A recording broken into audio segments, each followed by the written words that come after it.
Yes, Museveni moves banning government doctors from private practice. Ajja kubanga akikola kompolampola. Baga Michitezland field deal. What really happened in Ghana? Baga in Ghana nga tumaze funa buzibu wano ne basayininga contract. Ife tudde wano kubanga omu presidential candidate, omulala presidential advisor. Ne tubagamba tekisoboka kuko mulimu gwa government kugabanga agaba bwa house galukawo bisooka kulangibwa. Twabagamba wano.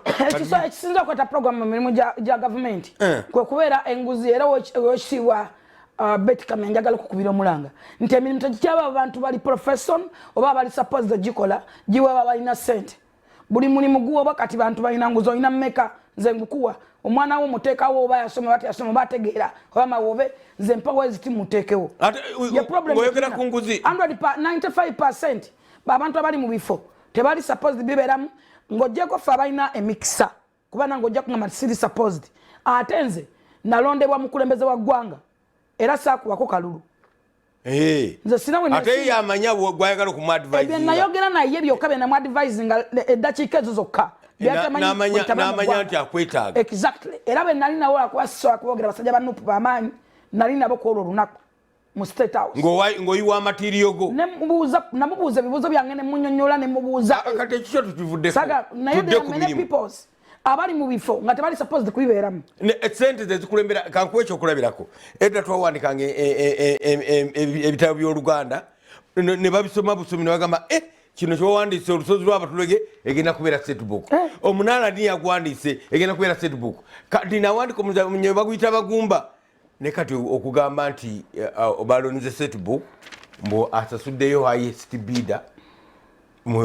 kati sente egenda tukomyawo ndaba olutalo lw'amaanyi nnyo wakati wa honorable Chofa Togabye